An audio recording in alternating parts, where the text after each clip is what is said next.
If you have student loans, you'll want to listen to this. Today, the Biden administration released a detailed plan that will make it easier for student loan borrowers to get rid of their debt using income-driven repayment plans and could cut some payments in half. Now that the constitutionality of Biden's student debt forgiveness plan is being hashed out in the Supreme Court, the Biden administration has decided to rewrite at least one important portion of his proposal that would, in my opinion, have a massive positive impact should it actually be implemented.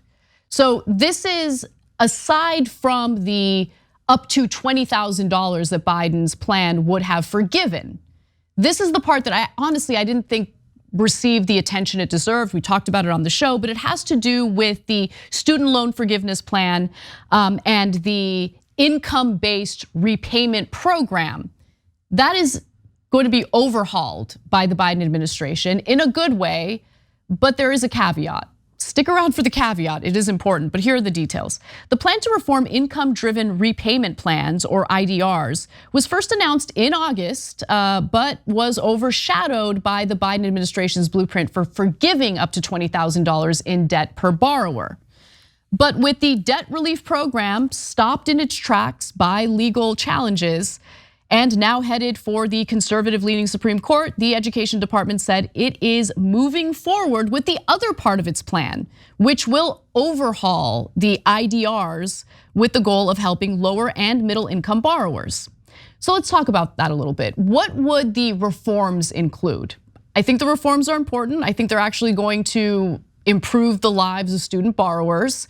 But the real question is whether the federal government has the resources necessary to implement it. So here's what Biden wants to do. He wants to make it easier for borrowers to qualify for debt forgiveness after paying their loans for 10 years instead of 20 years.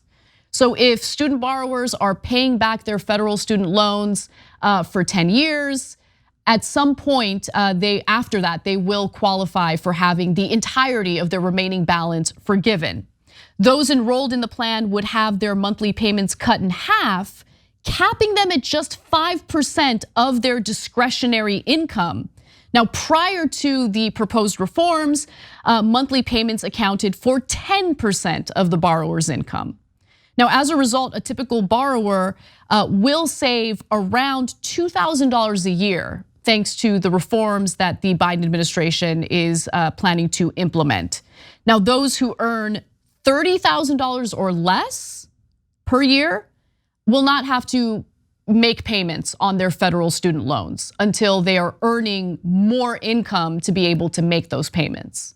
So if you are a low income student borrower who is making less than it's actually $30,500, you're not going to be expected to pay back your federal student loans until you actually make enough income or income above that amount. And the other thing that Biden is dealing with is the exploding interest rate issue, where even if you're making payments monthly, you're trying to get that principal down, a lot of students have noticed that their remaining balance is actually increasing. So the Biden administration plans to do something about that as well. But there is a huge problem here, and that problem has to do with whether the FSA, the federal student agency, has the resources necessary to actually implement this plan. In fact, they were pretty, they were blindsided by this announcement. So the federal student aid, group basically spoke to NPR, and they're like, "We did not expect this. We don't have the money for this." Okay, so Biden's student loan forgiveness rollout could be complicated by the fact that the Office of Federal Student Aid was supposed to receive a bump in their budget, but because of some squabbling between Democrats and Republicans, it didn't end up happening. Behind closed doors, officials at FSA and the US Department of Education are surprised and angry because they must now safeguard priorities like today's announcement, while also scrambling to find hundreds of millions of dollars to cut from other current and future programs. In its initial 2023 budget proposal, the Biden administration pitched increasing FSA's budget by a third, to the tune of $2.65 billion. But during bipartisan wrangling, among congressional negotiators and the White House last month over funding the federal government. Republicans initially offered a roughly 20% budget increase for FSA, which, by the way, FSA was like, okay, I mean, it's not the amount that we want, but it's a pretty significant bump in our budget, so we'll take it. But something else happened. Republicans offered the budget increase with a caveat.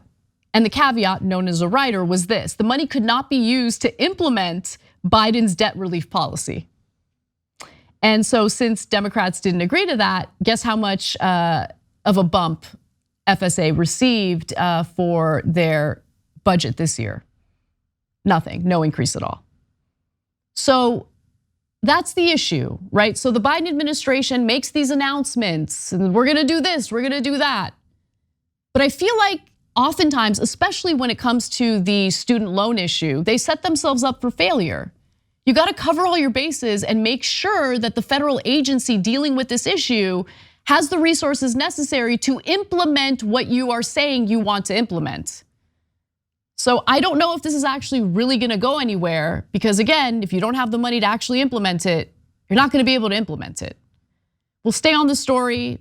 We'll make sure we report any of the updates to it.